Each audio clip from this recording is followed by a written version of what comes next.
Good evening, everybody, and welcome to this training session on running Toastmasters contests brought to you by our new district 117. My name is Bernie Esteves, and I am your district contest chair. Now, before we get started, I just want to mention a couple of things. The first one being that I want this to be an interactive session, meaning that at any time, if you have a question or a comment, or maybe you want to correct me on anything that I say, please feel free to stop me, interrupt me, and jump right in. Like I said, I want this to be an interactive session, so I don't want to wait till the end for you to have your questions and then forget what you were going to ask. And with that, we're going to get started. Rich, do you want to say anything before we get started? I'm hiding my unmute button, but yes, I would like to welcome everyone to this session. I am the Program Quality Director for District 117, and I am essentially the one responsible for blackmailing Bernie into presenting this session. I think that a lot of clubs with the turnover in officers, they're not exactly sure just what they're doing with speech contests. So I think this is a perfect opportunity for those clubs to learn something new. And I'm sure I've been involved in contests at various levels, but I'm sure I'm going to learn something tonight. So sit back, enjoy yourself, and thank you for showing up. Excellent. Thank you, Rich. Let's get started. We're going to start first as to talk about why we have speech contests to begin with. Now, the purpose of speech contests is to provide an opportunity for speakers to improve their speaking abilities, to recognize individual Toastmasters as an encouragement to all, and to provide an opportunity for all Toastmasters to learn by observing speakers who have benefited from their Toastmasters training. As you can see from the list here, contests provide club members with lots of benefits. And these benefits extend not only to the participants, but also to the audience, and especially those conducting the contest where they get to exercise some of their leadership skills. A contest can be a showcase for what Toastmasters is all about. We should be inviting guests when we have contests. Well, we should be inviting guests all the time, but especially when we have contests, because as Toastmasters, we have to show that holding contests is a lot of fun. And you never know when you're going to have somebody in the audience that is seeing Toastmasters for the first time, and this may be the deciding factor for them to join. I actually know people that have attended contests and have joined Toastmasters after that because they liked what they saw. So it's important that these contests are held properly, and also that we make it fun. So that's part of the reason why I'm having this session here, just so that for those that don't know, they know what's involved in them. Any questions on any of these benefits here before I move on, or anything else that anybody else wants to add? Okay, very good. Now, with any contest, you need to start with the rule book. This right here, the one you see, is the latest rule book from Toastmasters International, which is good, as you can see here, until June 30th of next year. The speech contest rulebook, which is actually item number 1171, is Toastmasters International protocol, and it applies to all official Toastmasters speech contests. This rulebook is the ultimate resource for all contests. I cannot stress this enough. Make sure that you read this for every contest. Doesn't matter whether you are a contestant, whether you are a counter, or any kind of role that you are having in the contest. It is very, very important that you read this book.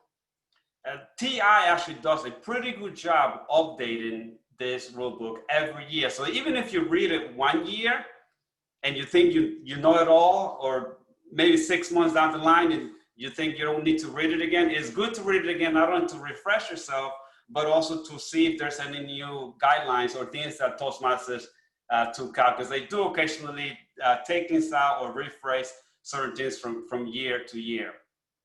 Very, very important. Now, this is not a excessively long document. It is 28 pages, single space, but it's actually not that hard to read. I mean, I've read it multiple times, and I mean, it'll take you, depending how fast you read, it'll take you a couple hours, but it's not that bad. So, and actually everything that I'm going to show you today, it's in there some form or another. So make sure that you read that. Now, let's talk about the people that run the contest, the contest officials. This list here that you see here are actually the people that we need to run a contest. You cannot run a contest by yourself. You're going to need people to help you out. And these are all the people that you are going to need, starting with the contest chair, who is the one that's in command. That is the one responsible for the whole contest, all the way down to the sergeant at arms. Now, about this, I want to say that contest officials, they don't necessarily have to be the most experienced members, although often they are. But we do want people that have not been part of a contest to basically signed up for roles here. There's always things that you can learn. And then I put a couple of bullets out in there. You know, this may be obvious, but officials should not serve in more than one role at the same contest. And then also, it is a contest is only as good as its contest officials, meaning that, you know, as I was saying earlier, most of these people are experienced Toastmasters. And even if you recruit people that are not as experienced, make sure that you pair them with people that have experience, like in the case of the ballot contests, which usually come in pairs, and in the case of the timers. Now, in the next few slides, I'm going to delve a little deeper into what the duties and the qualifications for all of these roles are.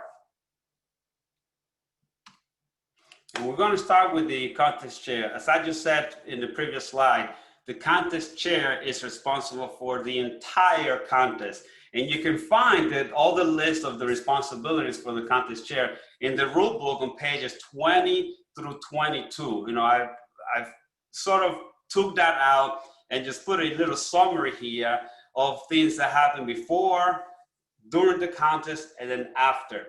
Now, typically, not always the case, but typically, at the club level, the VP education is the one responsible. You know, it's usually the one that is a contest chair, but they can assign somebody else to be the contest chair if they want. At the area director, at the area level, the area director, it will be the contest chair. At the division director will be the contest chair, or an assigned person, and the same thing goes for the district. Now let's go into a little details as to what the contest chair will be doing before the contest starts. First thing is the budget. If you are holding a contest at the club level, you have to figure out whether or not you're going to serve refreshments. Normally during contests, we do serve refreshments for the guests and for the contestants, for everybody.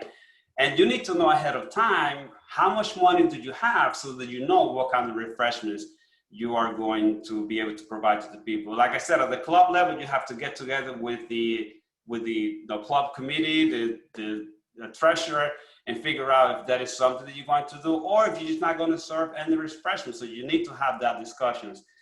And outside of the club, the district will actually give you money for you to run an area contest or a division contest. I know for the area, in the past, it used to be $50 per contest. And I think that's still the case. But if you're holding a combined contest, let's say you have two areas that are running the combined contest, then that increases your budget to $100. So then we also have a budget for the area, for the division, and then obviously we have a budget for the district, because you do need a lot of money there to feed people. Next thing there is the venue. If you're holding this at the club level, more times than not, you are going to have your contest at the same location where you have your regular meetings, and sometimes even at the same time that you have the regular meetings. But if you're going to go outside of your club and you need to find another venue, then one thing that you have to keep in mind is this certificate of insurance, which a lot of the places will actually ask you for that. And if they do, then I provided here an email address for TI where you can email them and they can help you get that certificate of insurance, which you can then provide that to the venue that you are renting or that they're providing you. Next thing that the contest master is in charge of is coming up with the agenda and the program. They work with the Toastmasters or the contest master to figure that out. So that's something that it's important that they work on, well ahead of the contest.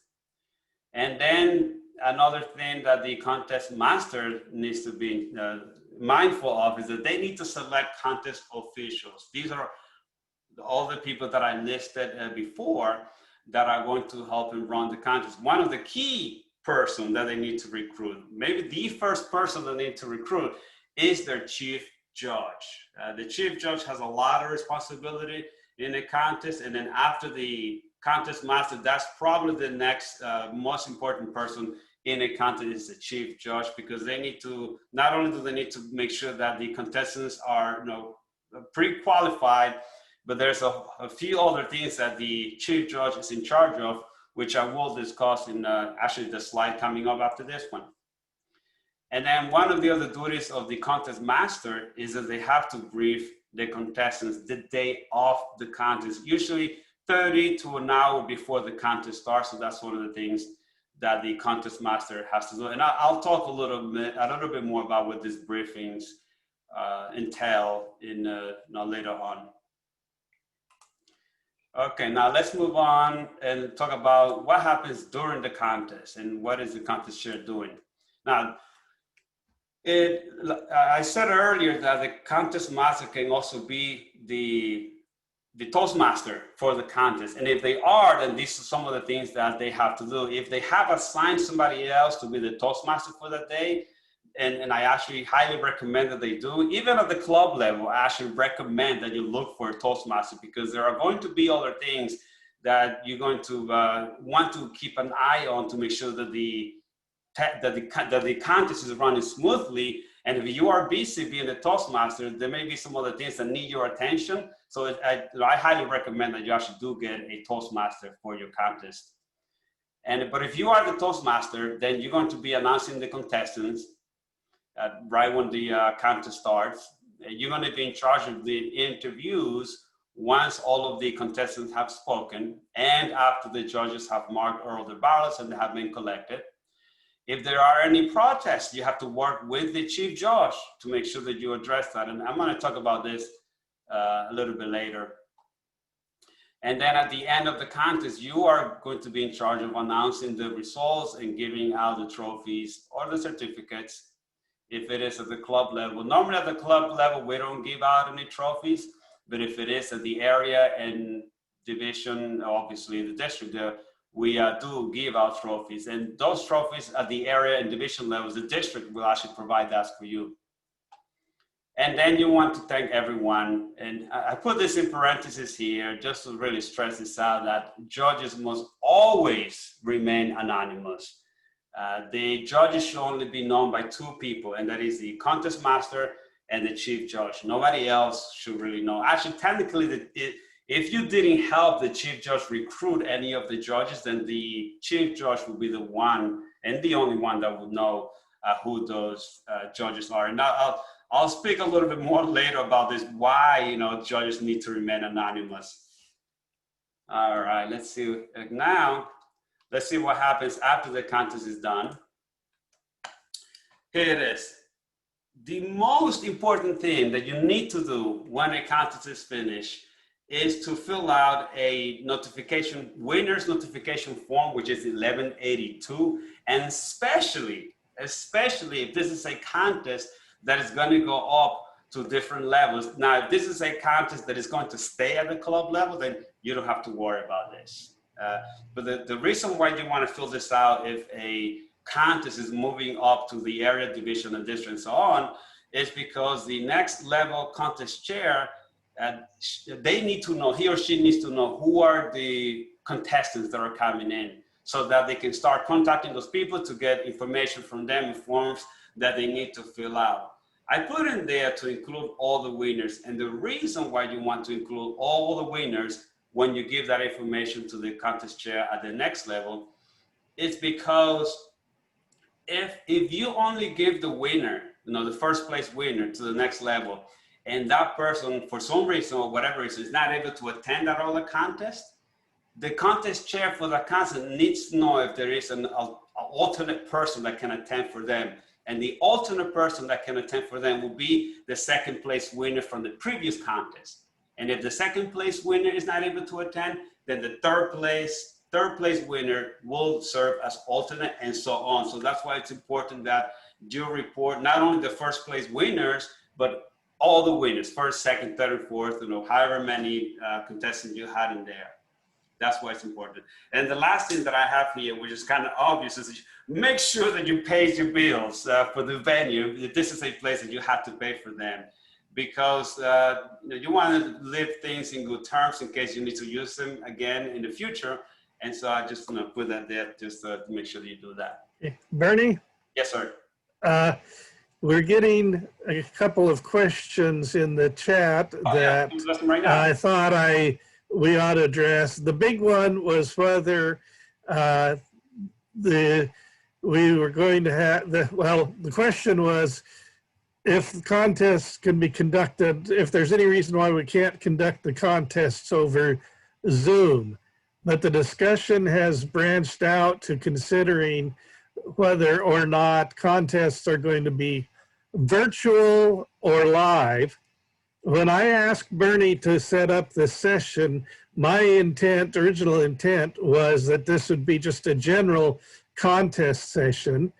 There is a question about whether you will be addressing virtual contests on the advanced session on Saturday, or whether we need to have set up a third session for virtual contests with this. So I'll let you address what you will, but I will say that you and I will probably get together after this to decide what route we're going to take. So let me address the last thing that you said there about whether or not I'm going to be addressing that and whether or not we need to set up a third session. The answer is yes. Yeah, the session on Saturday, I will dedicate quite a bit of time there on discussing best practices for running online contests, as far as the audio, the video, and everything else that come with the online contest, the collection of ballots, the communication between the counters and timers and the chief judge and everybody else. So yes,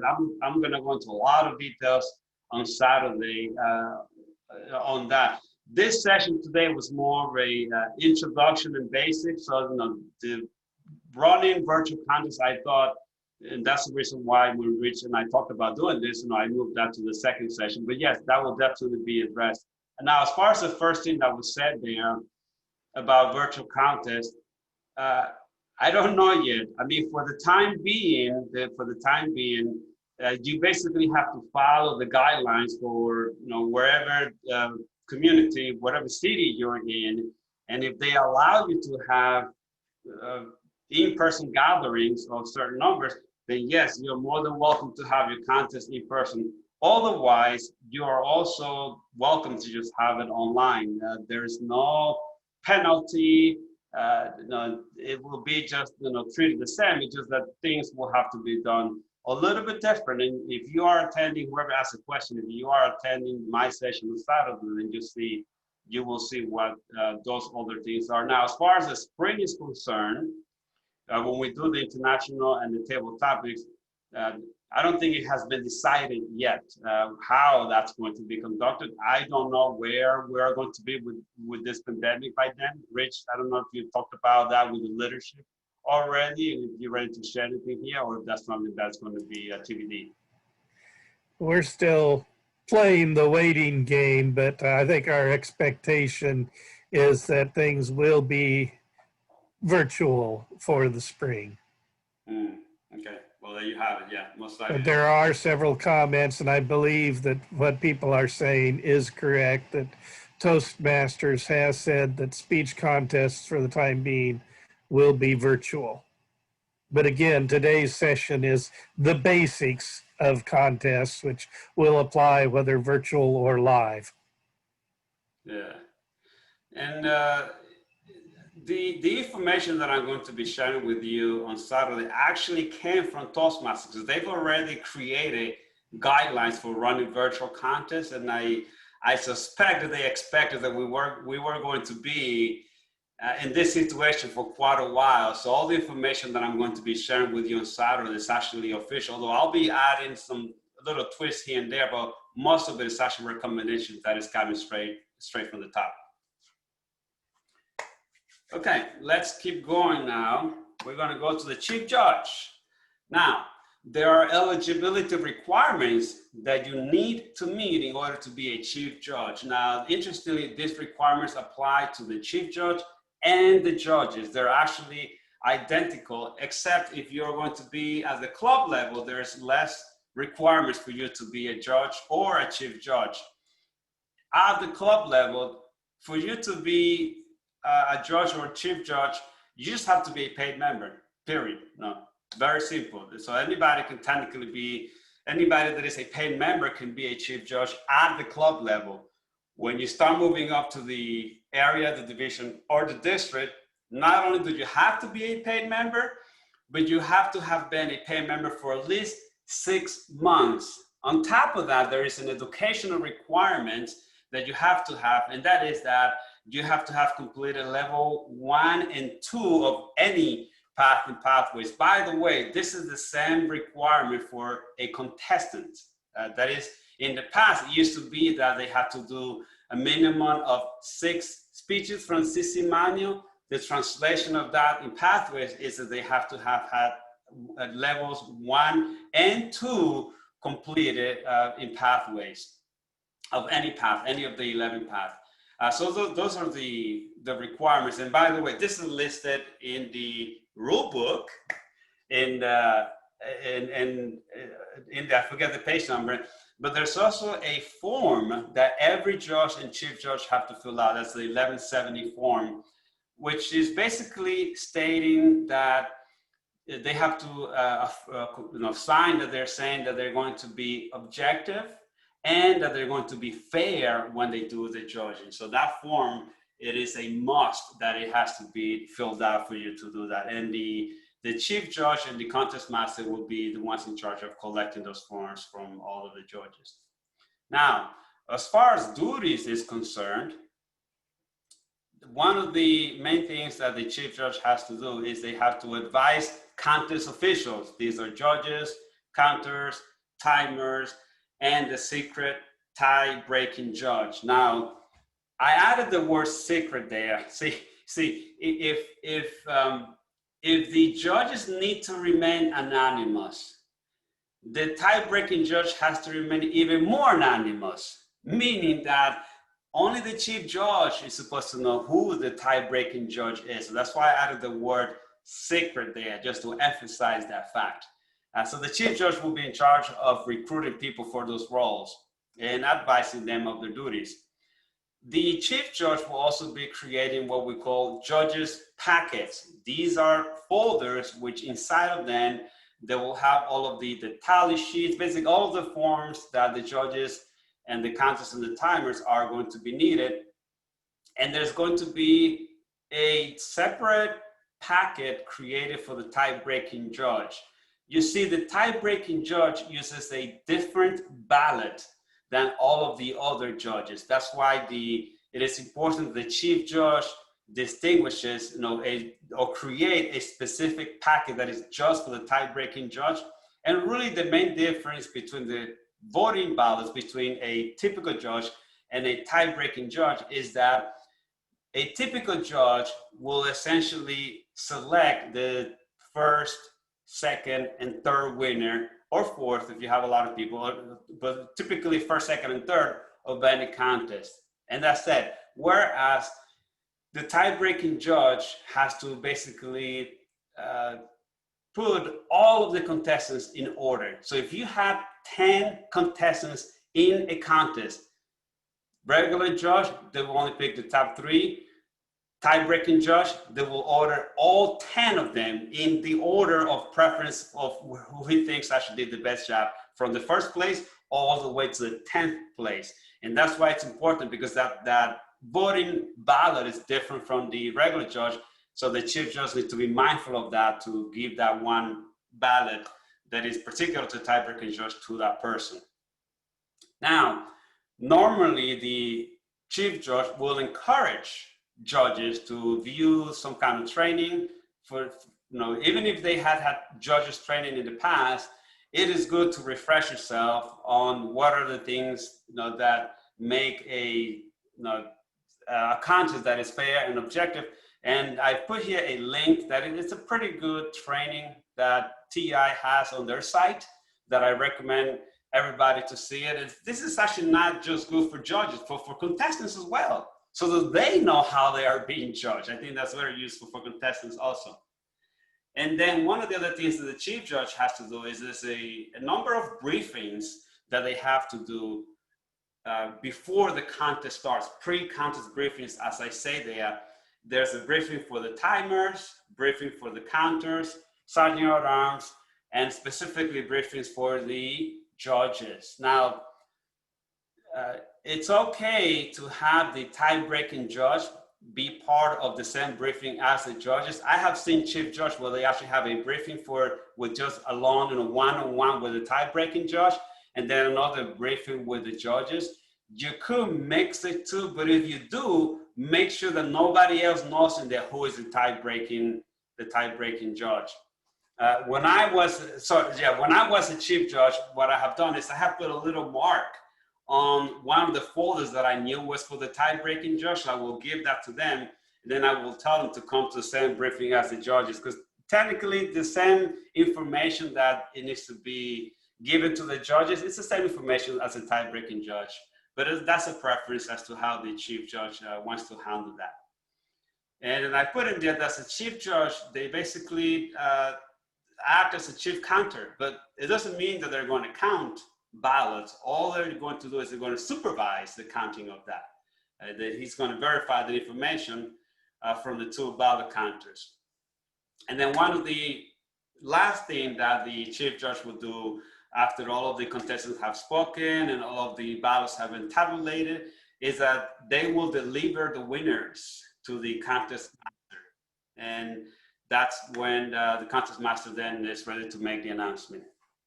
Any questions on eligibility or duties of the chief judge?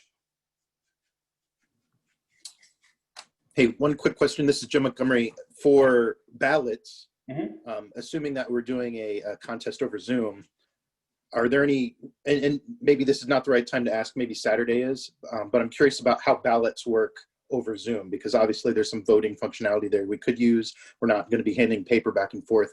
I know the process is going to be a little bit different, but if I need to wait till Saturday, that's fine. I can tell you in a minute real quick, and we'll go into more details on Saturday on that, but essentially it is very similar to the way that we do it when we are in person. The only difference is that instead of the ballot counters walking around collecting the ballots from the judges will be emailing their completed forms to the ballot counters, not to the chief judge, because remember, the chief judge does not count ballots. Those completed ballots go to the ballot counters, and they can do it in multiple ways. I've seen it people where they just take a picture and then they email the picture to the ballot counters, or some people scan it, or you can even fill it out digitally, which I have done when I have been a chief judge in a virtual environment, and that seems to have worked out pretty well. Now, when you do that, it's important that when you send it to the ballot counters, that you also CC the chief judge, because that's something that he's going to be doing his own verification, so that when he gets information from the ballot counters, he's going to also compare what he got to make sure that everybody's on the same page. And that the chief judge, they will do actually a breakout room with the ballot counters, and then they will see all the information there together. So that's how that's handled. Anything else? There's a comment about quicker ballot count. You can use breakout rooms. And Susan Marshall, would you like to expand on your comment, please? I was just going to say, when we're in an in-person contest, the judges are officially anonymous, but you see them filling out the ballots. On Zoom, nobody sees you writing. So, you turn off your video, nobody really does know who the judges are. So that's one tiny little silver lining in the cloud of having an online contest. Yeah, Thank you, Susan. Yeah, and I've actually seen it. I have attended contests where the chief judge has previously, before the contest, they tell us, make sure that you don't have a picture, because aside from not having your name on there, they also don't want your video turned on, but they also don't want a picture there instead of your video. Just to know, more emphasis to remain anonymous. That's a really good point, Susan. Thank you for sharing that. Okay, let's move on to judges. Like I said earlier, the requirements for being a judge are essentially the same as the chief judge, where you have to be a paid member for at least 6 months, the educational requirement there. And then you want to make sure that they are experienced and that they have integrity. Those two things are really important for being a judge. And when you are doing interviews to see who is going to be a judge for your contest, I mean, you could kind of tell from speaking with people whether they have that integrity and experience. So just use your best judgment there, I guess. And then, like I said earlier, the judge's job is to just select the first, second, and third place winners. Okay, let's move on to timers. Timers. Now, timers are responsible for recording the duration of each speech and submitting this information to the chief judge immediately after the speeches. So after all the speeches, all the contestants are done, immediately after that, the timers will be submitting the official the time for each of the contestants to the chief judge. The way that I like to see this is that you should always have 2 timers, but it doesn't mean that you want to use both of the times. Typically, the way I've seen it done, which has worked pretty well, is that you have one person managing the clock and then another person managing the lights. And that's usually how I've seen it. But the person that's managing the lights, they should also be keeping track of the time, just in case the first time it got distracted for some reason and they didn't record the time, so you always have a backup. If, once all the speeches are done, there's some kind of discrepancy between the two. Let's say that the first timer noted, 7:32 for one contestant, but the second timer actually noted 7:20 or 7:29. What the rule book says is that you should go with the one that has the lowest time, is what the rule book says. And that's just something I actually just learned that this week when I read it again, which is kind of interesting. So it's always good that you have a backup for everything, especially the timers. I have listed here the 4 contests that are officially, the 4 official contests from Toastmasters and what their timings are, which is actually exactly the same as the times that you have used in your club. The only one that may be, that you may not know about that I have here is the Tall Tales, because I don't typically see a lot of clubs doing that contest, although it is a lot of fun, let me tell you. But that one is really 3 to 5 minutes, as you can see there. That is the time there. So that's how that works. Any questions on timers and that role? And I'm going to say a little more on the Tall Tales contest, because I think it's one of my favorite contests, and I think aside from table topics, it's actually one of the most fun ones. Okay, let's move on to ballot counters. Straightforward here, they collect the ballots from the judges, and when all the speeches are finished, there is a form that they need to use to tabulate all of the ballots, which they will get from the chief judge. And then, this is really important, that ballot counters are never to discuss the results of any ballots after the contest. It's not a good practice for them to be discussing that. And then in the event of a tie, the chief judge will make the ruling based on the rule book, which essentially, says to go to the tie-breaking ballot and then use that to break the tie. That's not really how that works. And that's why also when the ballots are being collected, the ballot from the tie-breaking judge, it never goes to the ballot counters. The tie-breaking judge will be instructed to only give or send that to the chief judge, because like I said earlier, the chief judge should be the only one that know the identity of the tie-breaking judge. So this is pretty straightforward on the ballot counters. Everyone's good? Any questions? Okay, good. Sergeant at arms. The job of the sergeant at arms, in short, is really to keep order at all times. It's really what it is. They need to make sure that everybody's quiet, especially when the speakers are speaking and when the judges are marking their ballots. They are to walking around, making sure that everybody's quiet. And even if they see somebody that is doing some kind of commotion, they are to walk to that person and then not even saying anything, but just get their attention and signal like this for them to stay quiet. Typically, I see this in pairs also, especially for the table topics and the evaluation contest, where you have contestants that have to be put in some kind of soundproof room so that they don't hear the answers for the other speakers for the table topics or the evaluations. And then you're going to need somebody to be escorting those contestants when the time comes to the main room. But then you also need to have a sergeant at arms that is guarding the door to make sure that no one comes in and out whenever the speakers are speaking. So that's important. You have at least 2 sergeant at arms per contest is what I will recommend. And I put in here to maintain constant contact with the contest chair, the Toastmasters, and the AV team leader and the chief judge. The reason why I added the audio and video team leader is because sometimes you have contestants that have special needs for the type of speech that they're going to do. So it is important that the sergeant at arms know that ahead of time so that they're ready to set that up as soon as one contestant finishes and then the other one starts. So that's important that they stay in communication there.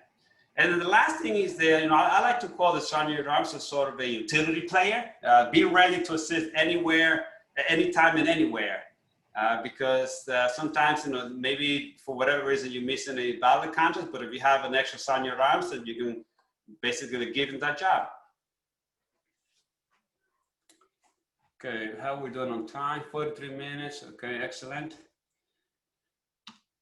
Okay, now I added this slide here because I realized that maybe not everybody knows all of the different contests that there are in Toastmasters.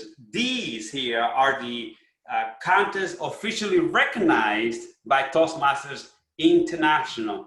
Each contest focuses on a particular set of skills, providing a prime opportunity to learn about a specific area of communication.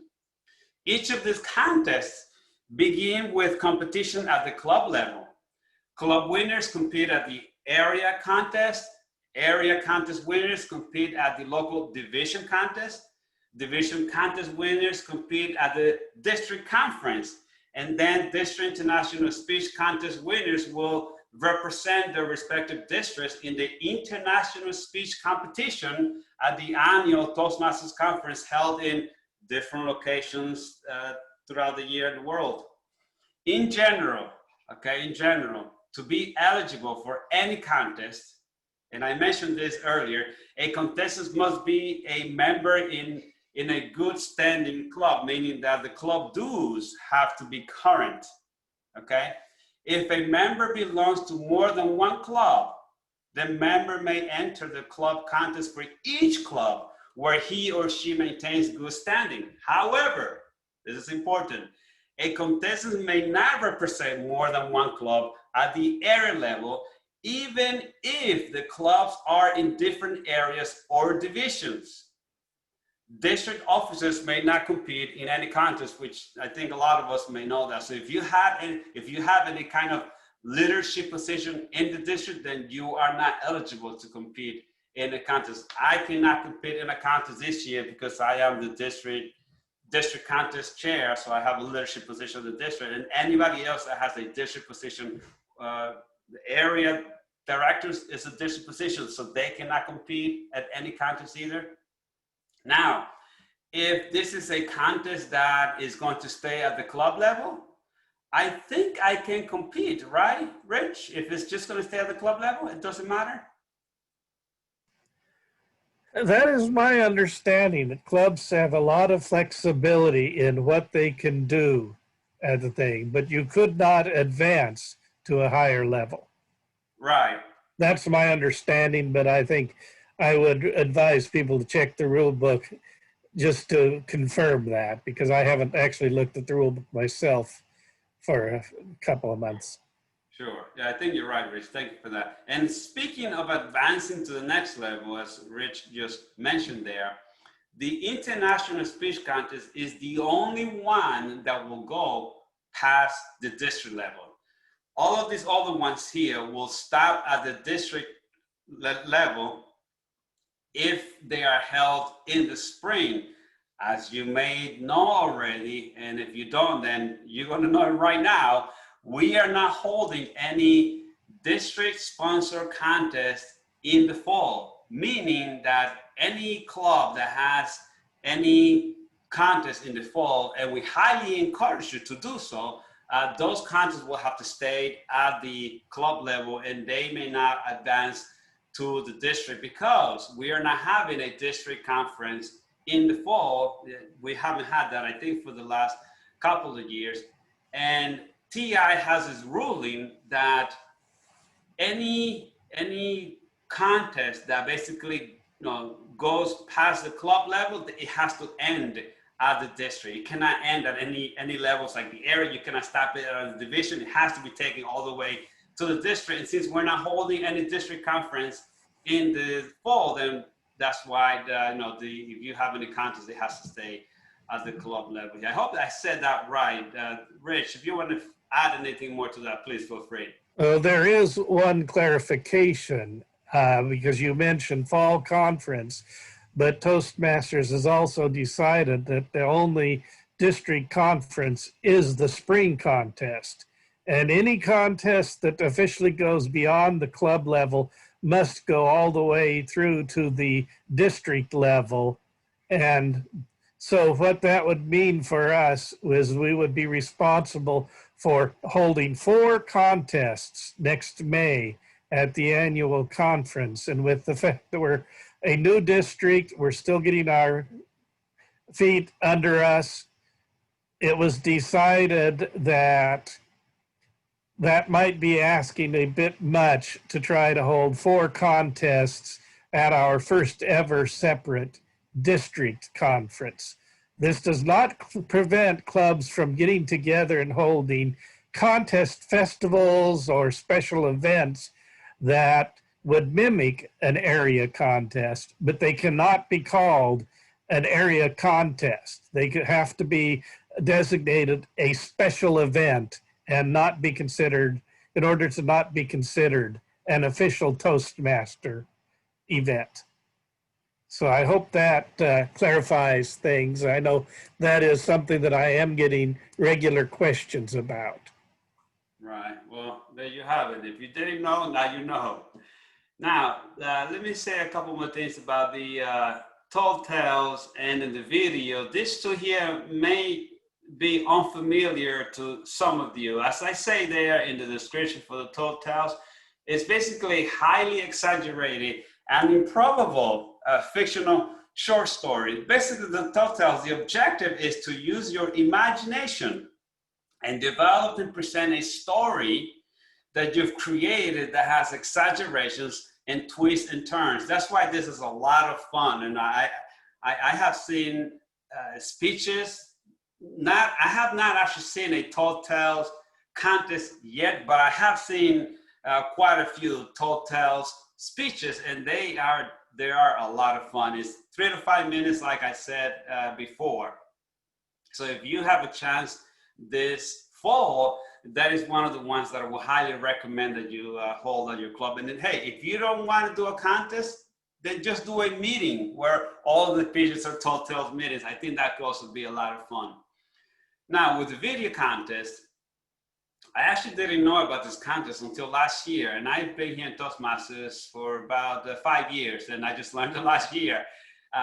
What that's about is basically, like it says, it's a speed contest for undistricted clubs. Now, what is an undistricted club? It is a club where the members don't belong to any particular district. I'll give you a prime example. Let's say that you have a video-only club where you have participants from all over the place in the US or all over the world for that matter. And Toastmasters has a ruling where I think if less than 50% of all the members don't live in a region or in an area, then you cannot associate that club with any district. So in essence, you are in undistricted clubs. But Toastmasters wanted to give those clubs the ability, the option to participate in contests. So they created this video contest. And the way it works is it follows the same ruling as the international. As far as qualifications and all the things, you see in there that I have that, the standard requirements of a club in good standing and a paid member, and then the educational requirements that you have to have completed the level 1s and 2 from any pathways. And the same thing as the international. But with the difference of here is that the contestants only does it once. Basically each club will select a winner from their club, and they will provide a recording using the guidelines for Toastmasters as to how that should be recorded, which I'm going to talk about it in Saturday. The requirements for this contest is actually the same as it is right now when you do a virtual contest. But essentially the club will send out video to TI, and then they use their judges there to select a winner of all of the undistricted clubs. And then the winner of that video gets announced at the international conference in the fall. And that's basically what it is. So it's not really applicable for us, but I just thought I'd put it there for awareness so that you know that it exists. Any questions on any of these contests before I move on? Very good. Let's move on. Now, there are a lot of procedures to be followed. Like if you want to have a good and carry out a proper contest, and I've summarized here some of the things to keep in mind when you are doing some of these procedures. So I'm going to start with the contestant briefing, which, like I said earlier, is typically done by the contest master or the contest Toastmaster of the contest. So let's start with that one. All right, contestant briefing. The point, the main objective of this briefing, and by the way, this is done typically 30 minutes to an hour before the actual contest start.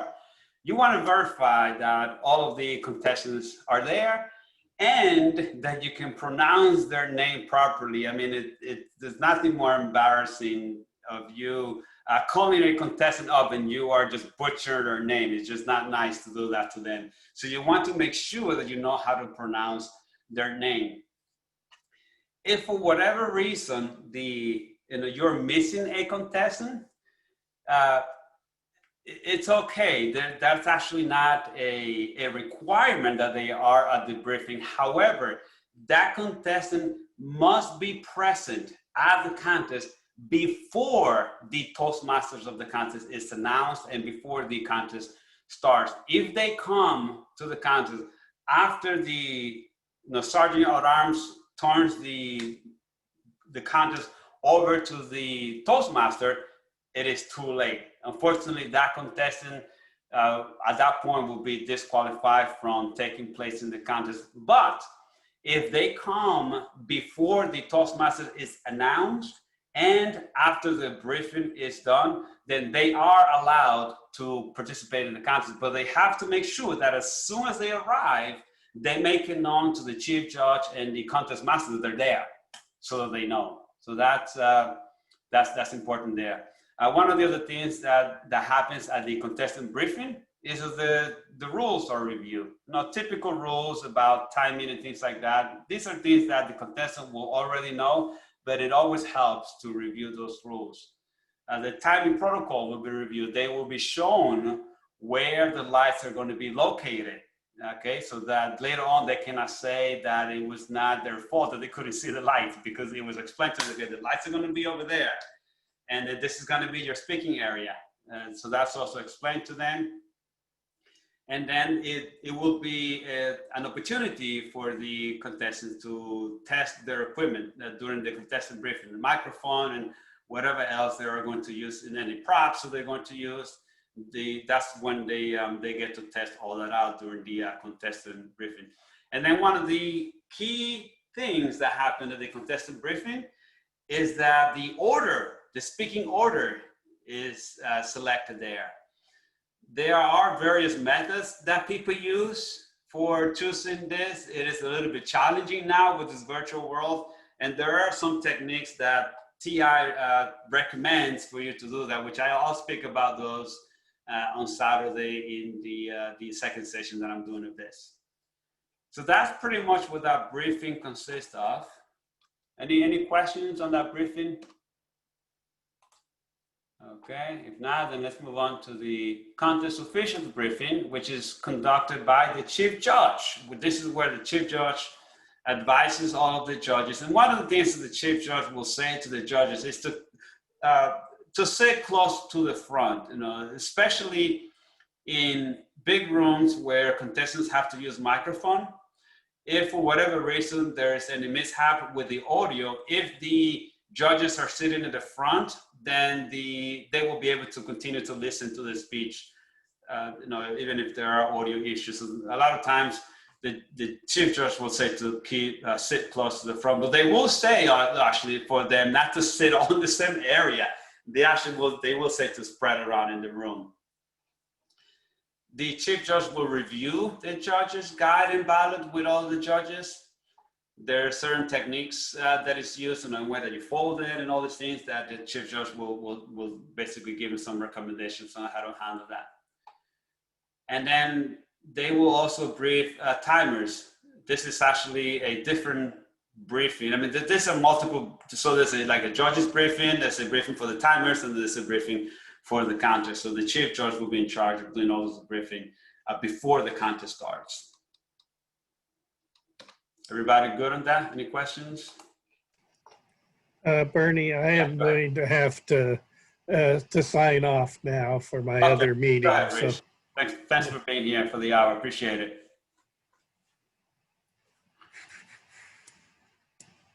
All right, let's talk about how the contest is open. When the Sergeant at Arms gives control of the contest to the contest Toastmaster, one of the first things that they will say after welcoming everybody is that the rules have been reviewed with the contestants. Now you will hear them say that. And they will also announce what is the speaking order of the contestants. They will say that. They will also say that the timing light location has been discussed with the contestants so that they know where they are. And they will also announce that there's no photography or mobile phones to be on during the contest. Actually, the Sergeant at Arms will have already announced for all of the mobile phones to either be turned off or put on silent. I actually recommend that mobile phones be turned off, not be put on silent, because if there is some kind of Amber Alert or any kind of weather warning, even if your phones are on silent, they will go off, and that will be an interruption to the contestant that is speaking at the time. So that's why it is recommended that everyone turns off all of their phones. If there is a protest to be made, only a judge or the contestant actually can submit a protest. And there are only two reasons, and two reasons only, why a judge or a contestant feels that one of the contestants should be qualified. And the two reasons are eligibility and originality. You know, if they feel that the contestant was not eligible to participate, that's a reason to start a protest.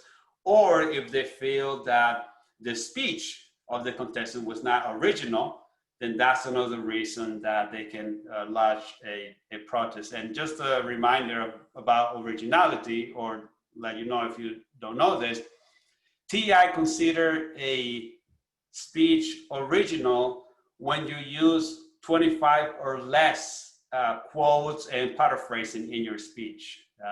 You basically 75% or more of all the materials that you use in your speech essentially has to be original.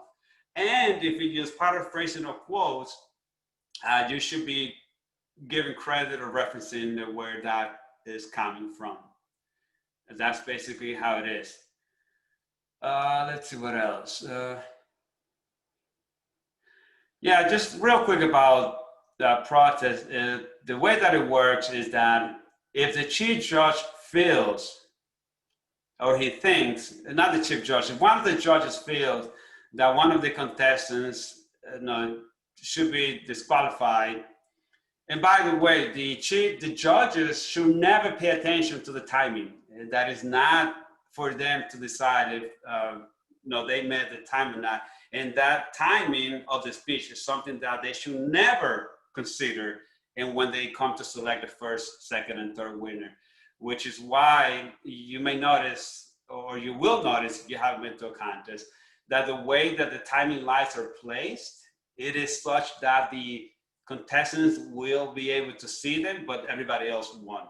And typically, the lights will be right at the front where the contestant can see it, because we don't want the judges to use that to be able, as any of the criteria for selecting the winners.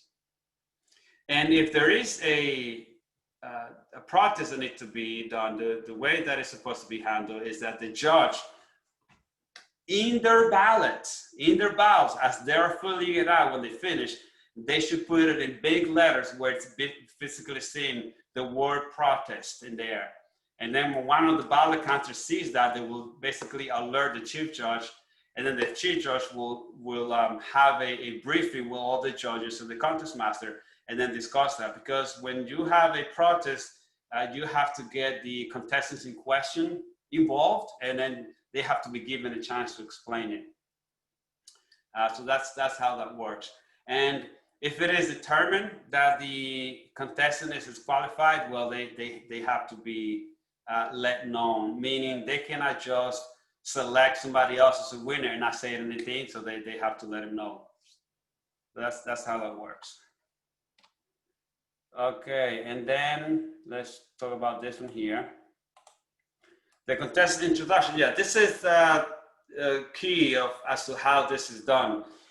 There should not be any preliminary remarks about the club or a place of residence for any of the contestants when they are being called to present their speech. The Toastmasters is also not supposed to use any kind of vocal variety or show any more excitement announcing one speaker towards the other. No, they're supposed to be even keel for all of the speakers. And so if they have an insignia on them that signify what club they're from or anything else, they're supposed to take that off. And the reason is because we want to create a fair environment where any contestant essentially has a chance to win in the contest. And then the contest master or the Toastmaster will announce the contestant's name, the speech title, and then the contestant name. That is all that is going to be said for the contestant and nothing else. Then the contestant will come up, they will do their speech, and then the next contestant is called, then there will be a 1 minute of silence for the judges to mark their ballots. When that minute of silence is done, then the next contestant comes on. So that's how that works. Any questions on any of these procedures? I have a few more procedures, 3 more procedures to go through on the next slide. Let's see what they are. Yes. Yeah, Bernie, real quick, Go one ahead. question. What's the point of the 1 minute of silence? Because that always seems kind of awkward. Yeah, it is awkward for the Toastmasters. You just stand there, and I have been Toastmasters, and then I never get used to the silence just being there. But it is mandatory. The reason is because we want to give the judges concentration for them to figure out there's in the judging ballot, there are criteria that they have to follow, and they have to give a number of number of points to the contestants as they finish their speech. So we give that minute of silence to give time to the judges to be able to determine what score they're going to give to that contestant and before the next contestant moves up. That's the reason. It's just basically for the judges. Yeah, that's what it is. Thank you for that question. And by the way, at the end of the last contestant, we give unlimited time to the judges to tabulate their ballots. And there's no set limit as to how long they're supposed to take. Basically, whatever time they take, everybody has to stay silent, and that's even longer than 1 minute. And that could go on for 5 minutes or more. It all depends how quickly all of the judges finish, tabulating the ballots. I have one. I want to make a comment. Yes. One thing about that 1 minute silence, I agree with you that it should be 1 minute after the speaker finished.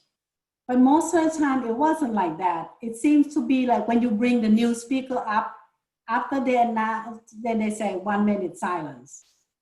And the speaker just standing there on the stage look awkward to me. I see. Yeah, well. That's a comment. Yeah, I hear you. But the way it's supposed to be done is that the Toastmasters is supposed to say, we will now have 1 minute of silence for the judges to mark their ballots, and will the next contestant please come up to the stage? So that 1 minute of silence is supposed to be the same one. If they've used 1 minute of silence for the judges, then another minute of silence for the contestant, that's not right. Yeah, that's Thank not you. right. It should be 1 minute total. Okay, very good. Thank you for that comment. Now, another more procedures here, 3 more. How are we doing? We're just a little over an hour, so we're okay. I did schedule this session to be 2 hours, just in case, and it looks like maybe I'll need most of that. After the speeches, here we go. See, the judges will complete their ballots. This is after all of the contestants are done. The judges will complete their ballots. Then the counters will collect the ballots from the judges. And then the chief judge will collect the time record sheet from the timers. That time record only goes to the chief judge, not to anybody else. And then here the counters and the chief judge, they tabulate the results. Pretty straightforward process. Now this here can take a little while, and this last bullet item here about the tabulating the result. And while this is happening, the contest master is now doing interviews of the contestants to take advantage of the time. So 2 things happening at the same time there. And here it is, actually, it's right here at the bottom. This is what while things are being tabulated and then the winners are being determined, then the contestants are being interviewed by the Toastmaster, where they will, we'll get to know them a little bit better, where they're from, affiliation, where they come from. It's really a brief interview, and especially if you have a lot of contestants, then we want to be brief here. There will be a certificate for participation presented to them. Everyone basically gets a certificate. And then if there are any time in disqualification, this is now after the results have come back from the judges and the winners are announced. If there were any time in disqualification, the Toastmaster will announce that, but they will not say who was the contest that was disqualified. You don't want to do that. We only say there was one or two disqualification timing, and then they will announce the winners. And that's how that works there. All right, now let's talk about the result. Now, contests with 5 or more participants, okay? There will be 3 winners announced, first, second, and third. That is if you have 5 or more participants. Contests where you have 4 or fewer participants, technically you will only announce the first and the second. But this is, as Rich said this earlier, that you have some flexibility at the club level. If you have 4 participants at the club level and you want to announce a third place winner, you can, but technically you're really only supposed to announce the first and second place winner. I really don't know the reason for this, but I'm going to take a guess that maybe you don't want to do first, second, and third. It's because then you'll have this one person remaining by themselves alone. And you don't want to make them feel bad that they were the only one that didn't play. So maybe that's why we do the first and second only. So at least, the third and the fourth person, they have some company. I really don't know the reason for that. If anybody else knows the reason for this, please chime in. Susan, maybe you know why you do this. I think you're right. I think it's just, you don't want somebody to be sitting there saying, okay, out of 5 people, I finished dead last. You want there to be some wiggle room, like, well, I was in the bottom 2, but I don't know which of those people I were. Yeah. I was, yeah. Maybe I think that's what it is. And then I put this here, the announcement of contest winners is final, okay, unless the list of winners is announced incorrectly. And in that case, the chief judge may immediately interrupt to correct the order. This is also why once the winners are announced, there cannot be any protest lodged by anybody. And this is why I said earlier that if any of the judges feel that any of the contestants should be disqualified, that they actually make it known right when they hand in their ballot, so that it is done early enough in the process. If they wait until this is announced, it is already too late. It is already too late. Let's see. Yeah, that's all I want to say about this one here. Let's move on. And then one of the things that you typically see being done at every contest is that we recognize dignitaries. And this is something that should not be overlooked. We want to thank them. We want to recognize the leadership, the people that have paved the ways for us. And then I have listed here typically some of the people that are announced. And by the way, this should be done in reverse order, meaning that you should recognize dignitaries from other districts and international leadership first, then you move on to the district, district leadership, area, club, celebrities, and so on. That's how I would recommend that you do it in the reverse order of how I have it here. Straightforward, just something that should not be overlooked. And you will need help from somebody to help you keep track as they see people come in that they know are dignitaries, to write that down, and then at some point give that list to the contest master for them to be ready to recognize those people at the end. And by the way, this should be done before the winners are announced, because believe me, once you announce the winners, everybody's going to be gone right away. So you want to make sure that you hold people to the last minute and say whatever business you want to say. And then the last thing that you should be doing is announcing who the winners are. That's typically how I've seen it done. It has been very effective all the times that I have witnessed it. Okay, we're getting closer to the end here. I just have a couple more slides.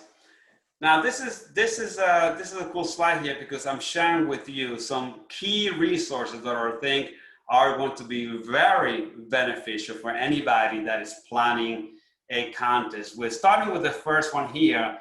TI has this speech contest tutorials where you can go there. It's actually a video. And it covers pretty much a lot of the things that I'm saying here, not in the detail that I'm giving you here, but it's a pretty good overview, even as a refresher. It is good training material there. I have the website there. And then this is pretty cool too. There are a lot of forms that I haven't mentioned in here, 1171, 1182. When you know the type of contest that you like to have, you go onto this website and they have what are called speech contest kits, where you can download it. And once you download it, it's a zip file, which you then can extract it. And in there, it will have all of the forms, all of the certificates, pretty much everything that you're going to need for that contest. So this is actually a very cool resource to know about. And then in the rule book, you will see a lot of checklists of things that you should keep in mind as you organize your contest. But rather than use this checklist, they're very useful, by the way, I actually would recommend that you use this contest plan sheet that we have here. I'm not really sure who the originator of this plan sheet is, but whoever it was, I am very grateful for them because this has been extremely helpful for me personally when I have been in charge of contests. And I mean, look, I love the rule book. Love, I think it may be too strong of a word. I like the rule book, but I love this spreadsheet, okay? And let me tell you how it works. And by the way, you can download this spreadsheet from our District 117 site. If you go there and then you go to public downloads, there will be a Excel file with the name contest project plan and then some other things after that. You download that and you open it and you choose that you want to edit it. And then the first thing that you want to do is populate this cell here, C1, with the date as to when you want to hold your contest. So let's say that we want to have a contest on 10/28. Boom, once you put that date in there, it'll pre-populate certain dates here and the checklist as to when you need to have the certain items done by. By the way, oh, look at that, nice thing, that's today. So look, if we want to have a contest on 10/28, we have to start today. We have to start looking for who's going to be our chief judge, whether the VP is going to be the contest chair or somebody else. So that needs to be determined today. And then so on, by the 23rd, you have to review the speech contest resources on the district website. All these things here, select the contest master, because technically you should be planning 6 weeks in advance. People don't know this, but it takes a lot of work to have a successful contest. There's a lot of work that goes on behind the scenes that a lot of people don't know about. And these things, they need to start way ahead of time. We recommend at least 6 weeks in advance. So this spreadsheet will keep you in track. And then we have different tabs over here at the bottom for, this is for the project plan, general task. Typically, this is for the contest master. But then there's other checklists over here for the participants where you can keep track who has given you what in terms of the eligibility, their the bio for information about them, title for the speech, and all these things that you can use this thing to keep track of all those activities. So I really, really love this plan sheet. Highly recommend it if you're going to have any contest. And then something else that's really cool are these contest scripts, which are very, very handy. These are the scripts that, it will tell you verbatim what you have to say during the contest. I mean, it's pretty cool. Now, we are still working on creating a repository. As you know, our district is very new, 117, so we're still putting things in order. So we don't yet have an official repository for certain things. So I'm here, referencing our old district, our sister district. They have a pretty good landing page on anything contest related. And one of the things that they have on there are contest scripts that are really, really handy for you to have. Now, their contest scripts are actually in PDF format. I am working on creating our own scripts here for District 117 that are all going to be Word format where you can edit them. But even though these are still pretty handy, and you will even have a script on there for the Sergeant at Arms, how he should open the meeting. And then you will have a script for each of the different contests that we have. There will be a script there for an evaluation contest, table topics, internationals, and so on. So very, very handy definitely to visit that if you haven't seen it. Okay, that is all the resources there. Any questions on any of these resources? Okay, very good. Oh, and that was actually my last slide. So let me say this here, and then we can open it up for questions if anybody has any questions. Everyone can have a great contest, okay? If they do the preparation, and that's key. You have to do the preparation ahead of time, and the training, okay, that it takes to understand what the needs are to hold a contest, and you have to make sure it is properly staffed. And anybody can do that with the proper training. Now, you can be selected of your contest officials, as to make sure that you select the people that are going to follow the rules and that are professionals. You have to think of a contest as a showcase of what Toastmasters is all about. I said this in the beginning of my session. And because you never know if you're going to have somebody in the audience, a potential member that is seeing Toastmasters for the first time, and you want to make a good impression on them. And this may be a deciding factor for them to join or not.